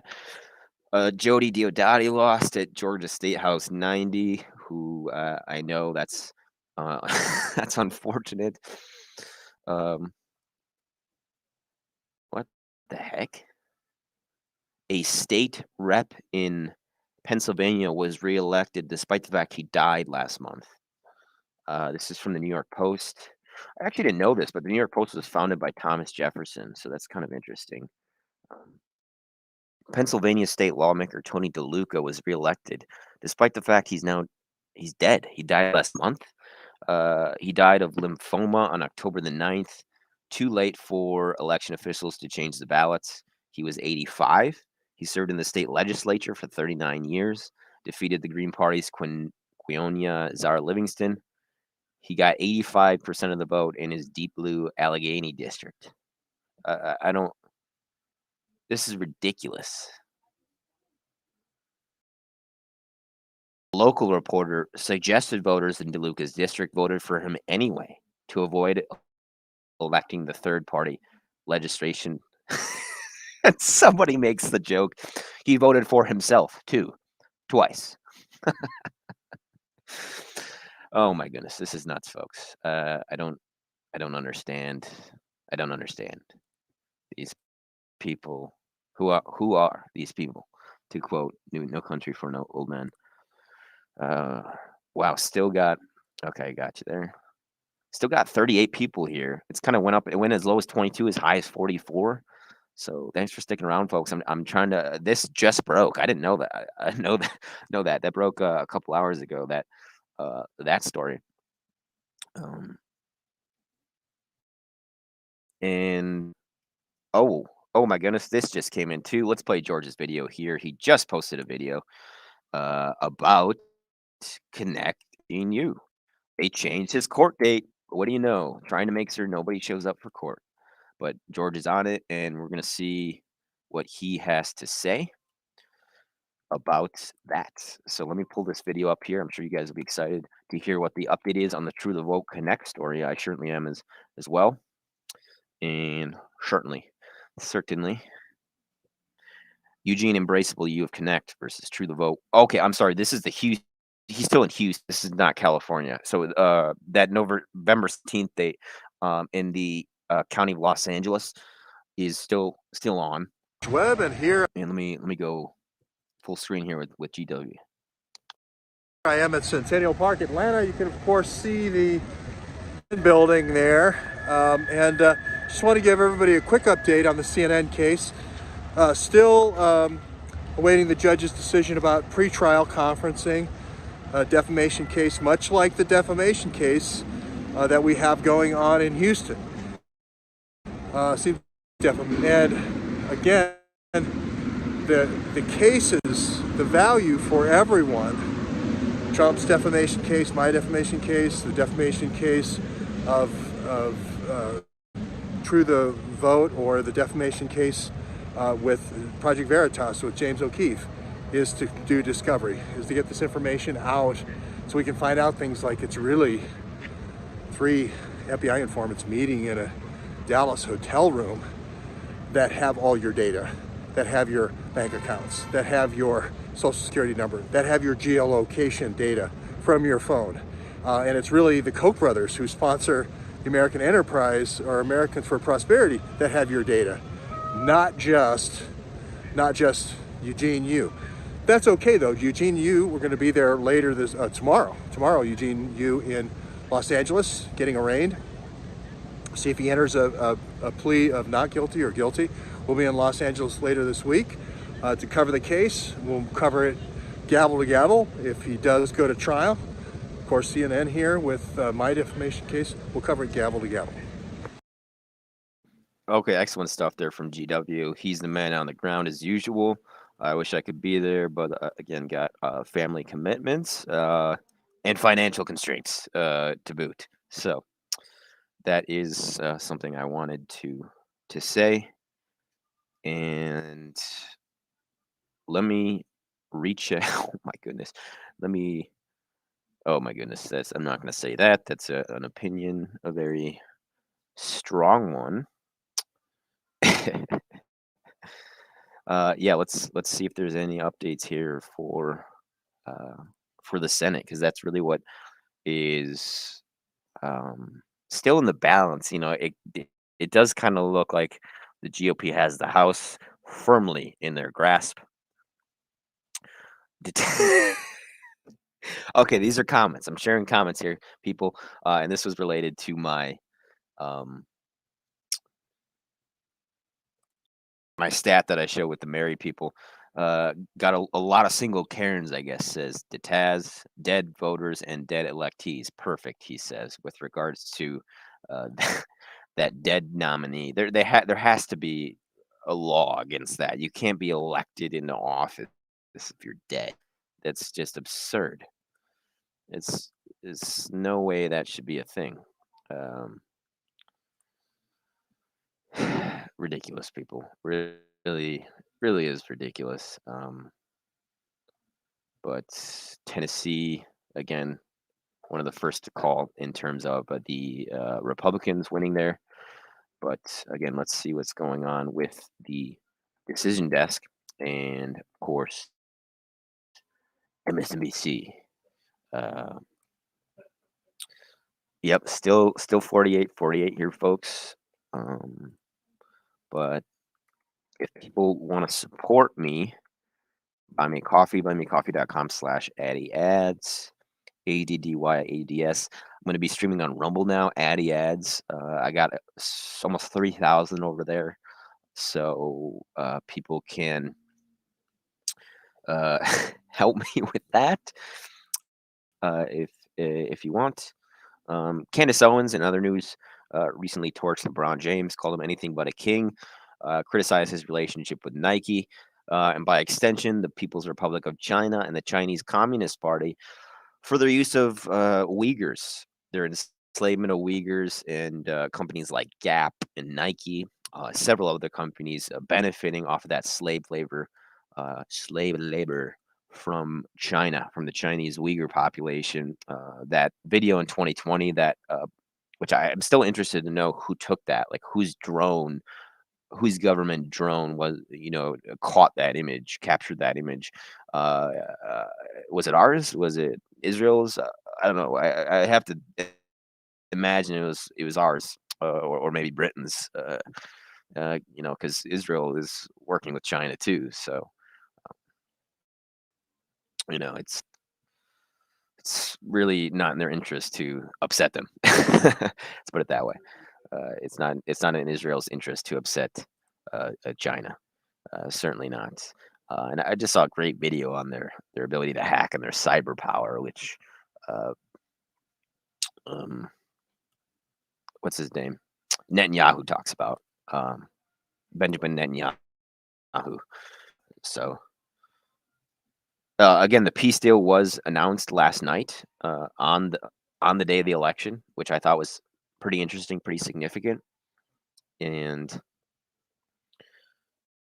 what's going on in Oklahoma? Let's see what is happening in Oklahoma. Senate James Lankford, very much going to win that. 92% of expected votes are in, and he's up 64 to 32.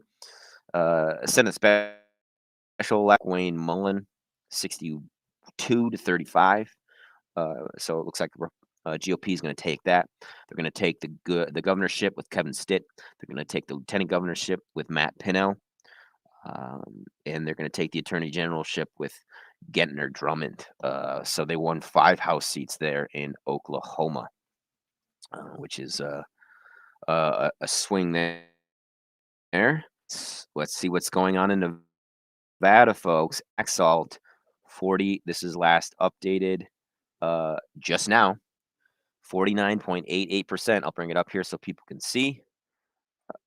And he's GOP. He's up 47% to Masto. So that's actually good news there, folks. If we can get it. Isn't Biden practically dead? Says M. Dishman. And let me see, share screen here so people can see what's going on in Nevada. Here we go. Adam Laxalt, GOP. This is for the Senate. And that's looking very, very promising for the GOP. The only county he doesn't have is, of course, Clark County, which is where Las Vegas is, the biggest city, and not the capital. I think the capital is actually Reno, believe it or not. So, and continue on here, folks. That's the newest development there in Nevada, and I already mentioned the Pennsylvania voters who reelected a dead state rep. He must have been a really great state rep. That's looking on the bright side. I think that's the way to look on the bright side. Is, you know what, he's dead, but at least he was elected. State, okay, general results by and Senate. Oh, this is 2020 gubernatorial. Okay, interesting stuff here. Michigan goes blue. Georgia goes red. Pending the runoff on December 6th, which is pretty interesting. South Carolina. Tim Scott looks like. Yeah, let's go to South Carolina. Let's see what's going on in South Carolina. Let's head to the Carolinas, folks. We're heading to the Carolinas, and we're going to see what's going on there. So, Tim Scott for Senate over the liberal Crystal Meth. And see here in South Carolina, you got Columbia is blue. You got, wow, that's fascinating. Look at this. Orangeburg County, Bamberg County, and Allendale County went blue, but Charleston County went red. That's so fascinating because there's a county in Charleston, but again, there's 5% votes left, or less than 5%, and Scott's up 8,000. So it's looking like he's going to take that. They've called it. Um, let's see who's six. Looks like went Democrat, and that was the only one that went Democrat for the House in South Carolina. Everyone else went blue, and that includes, what does that include? Why is that? That's weird. It doesn't even include Columbia. That's very interesting that that district went blue. Not really sure why that is. But let's head over to North Carolina and we'll see what's going on. What's going on there? Pull this up so people can see as well. This is for House District 1 General, Democratic. District 13 went Democratic. District 4, District 6, and District 14, which is where Charlotte is. Looks like it went Democratic. All others went red, including Fayetteville. And I can't tell if that's Winston-Salem's in that or not, but it looks like Raleigh area for sure went blue. So that's at the state Senate level. And at the general level, of course, I think there's still, looks like they haven't called it for the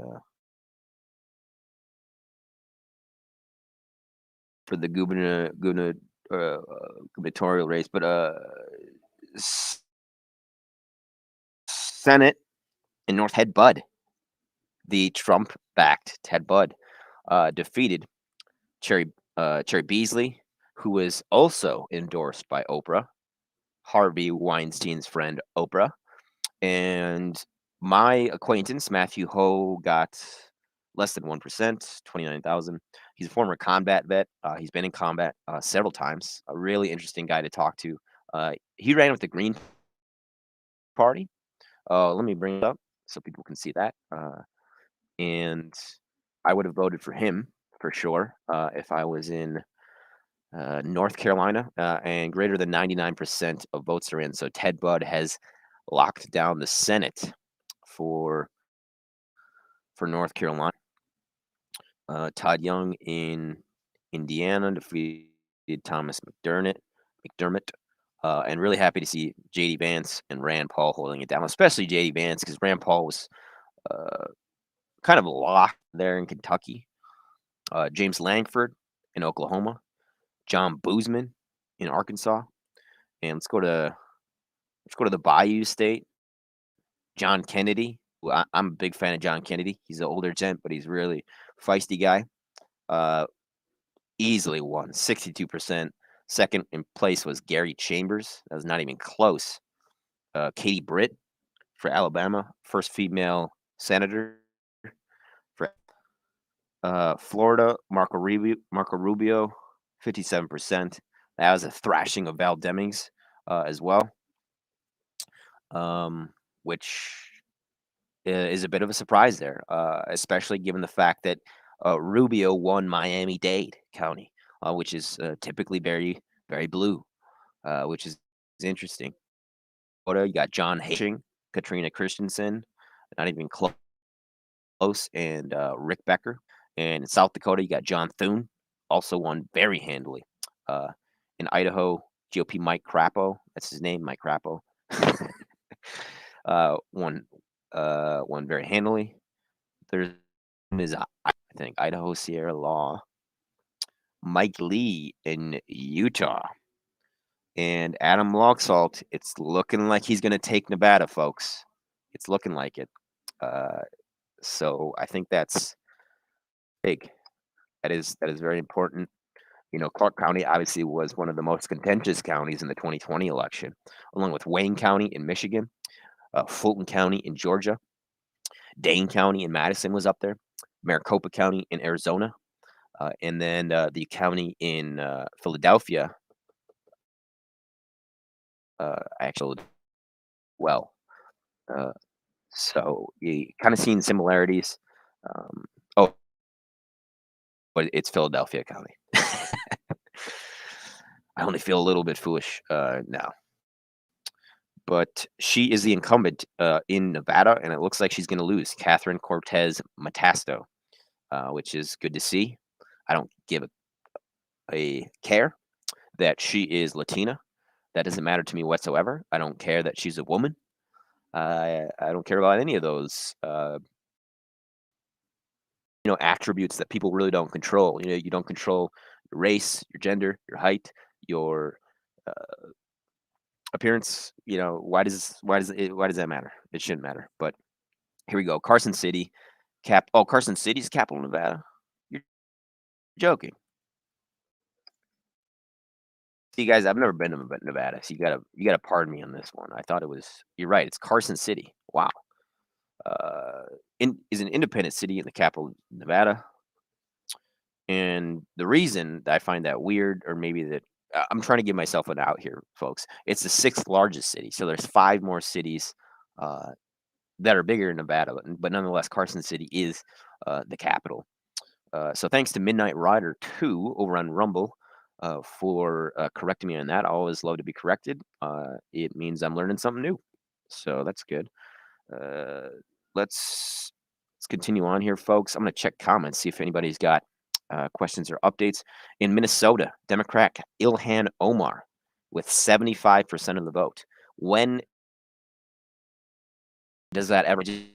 Don't. That's after 2020. That seems a little weird. That's what I'm going to say. That's the word I'm going to use. That seems weird. That 75% of people agree on anything, let alone somebody who all that chaos happened, basically, or at least partook in the political and law enforcement actions that allow that chaos to to happen. Twitter is the best. It's also the worst. Oh my goodness. But you can support me on buymeacoffee.com/AddyAds. If anybody wants to do that. I'm on Twitter, One Addy Ads, Facebook, One Addy Ads as well. And I'm back streaming there. So that's great. Okay, let's check out the latest numbers in Maricopa County over in Arizona. 523,000 total election day votes. I'll bring this up so people can follow along. And 248,000 were in person. 275,000 were drop-off votes or late or not yet tagged. Volume of votes on election day is a good sign for Kerry Lake, but we will be monitoring the counting closely, says Harmeet K. Dillon, who is a founder of Dillon Law, and looks like she's part of the GOP. Her Twitter bio is very unclear. But that being said, an additional 25,000 absentees mailed in Saturday to Tuesday. Again, we expect to pick up votes from all of these batches, Dylan said just a couple hours ago. So let that be known there. And then a blue sweep is very surprising. I would say it's one of the most surprising outcomes in this election so far. It's really doesn't make a whole lot of sense to me.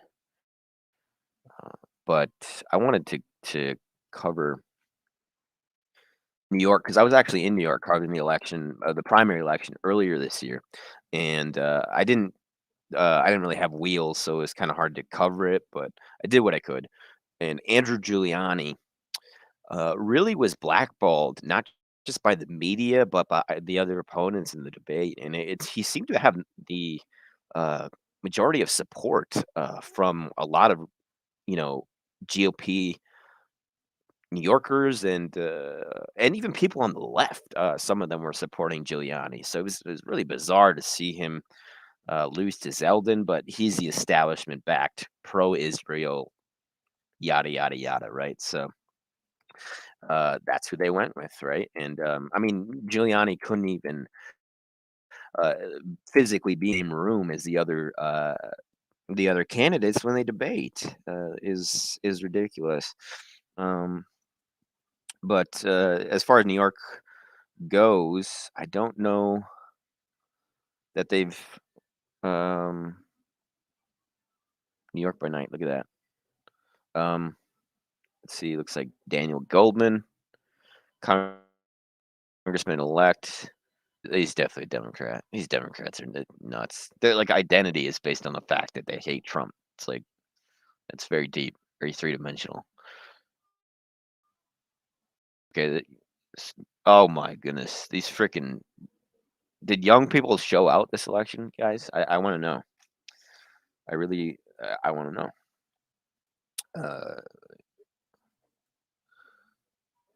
Oh, this guy's just congratulating that John James, that veteran for Michigan's 10th district, who won, which is it's cool to see.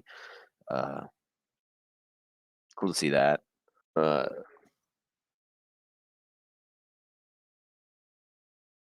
Hochul is over 60% to 38% over Zeldin, which I don't think is really that much of a surprise.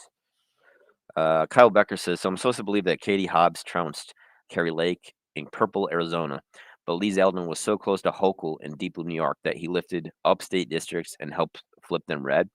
Again, at least make it believable, he says, which I think is funny. But that was posted 13 hours ago, so we're going to see what's going on. New York is just a failed state.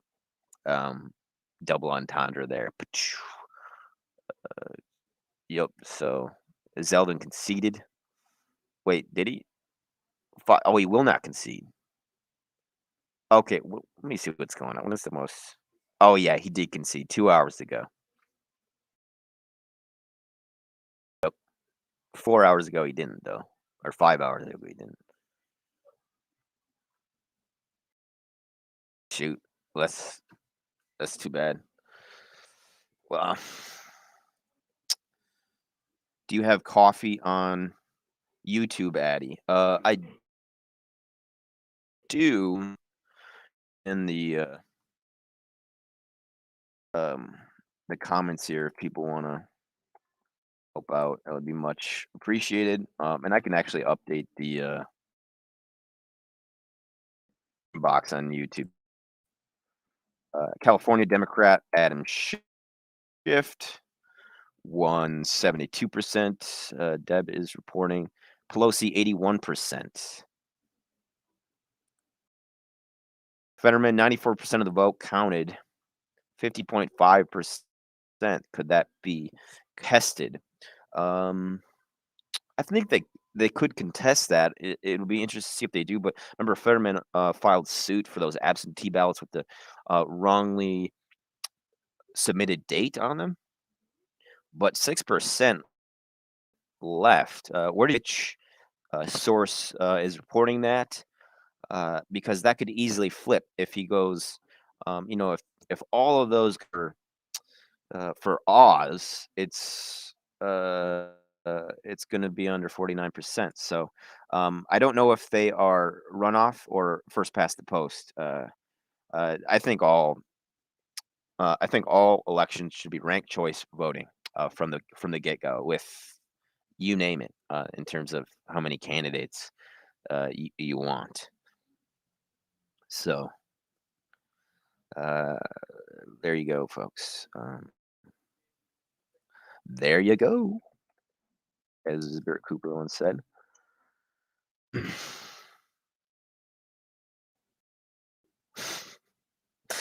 Someone said, hey, Reverend Warnock, are you still pretending that Chase for Liberty doesn't exist, or what? Because he forced a runoff. Okay, Democrat Laura Kelly has won re-election for governor in Kansas. AP called. And let's see what Trump has to say here on. Oh, this is News Nation Decision Desk, posted 2 hours ago by a Democrat, of course. Let's see what Trump said. Context. I want to warn people that may be maybe out of context, but let's see what he's got to say here.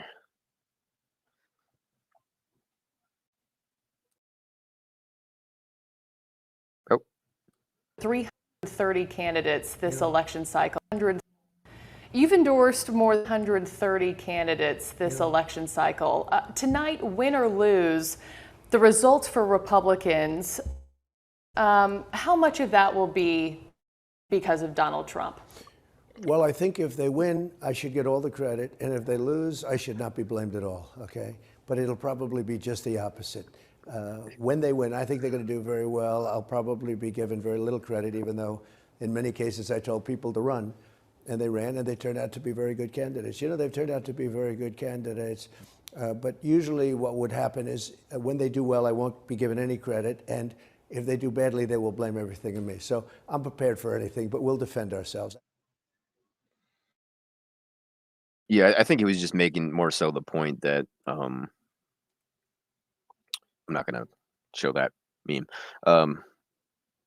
That, you know, what he said in the latter half of the, because if they do all win, they're not going to, the media is not going to give Trump credit.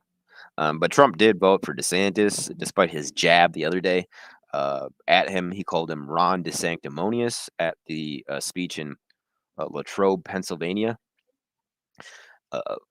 So it's interesting. It maybe shows, you know, Trump's testing DeSantis. Maybe he doesn't want to pick him as a running mate. I found it interesting because, you know, DeSantis is really the only governor that's coming out, period, that's coming mandates and giving a freedom of choice to people as far as their health goes. Trump hasn't done that. He hasn't apologized or retracted his statements. He, as some people, basically sold out our government to big pharma and the pharma mafia. It's, you know, I think it's a valid point. It's a valid point, and Vox is now declaring that the why the red wave didn't come. That's what Fox is declaring, and it's good to see Chuck Grassley win re-election to the U.S. Senate in Iowa. You know, politicians, pretty much 99% of them suck, but I can tolerate Chuck Grassley. He at least pretends to go after the FBI and other corrupt bureaucracies. So I'm going to end this stream though, guys. And if you could buy me a coffee, please do. buymeacoffee.com/addyAds. And I may do another not because I have to go to stream. It's kind of difficult where I'm at right now. So maybe Thursday I will though, because I'm gonna have a better environment to stream in. So that being said, folks, follow me on Twitter, Telegram, @AddyAds as well. Facebook, Instagram, AddyAds, YouTube, Rumble as well. You will see everybody next.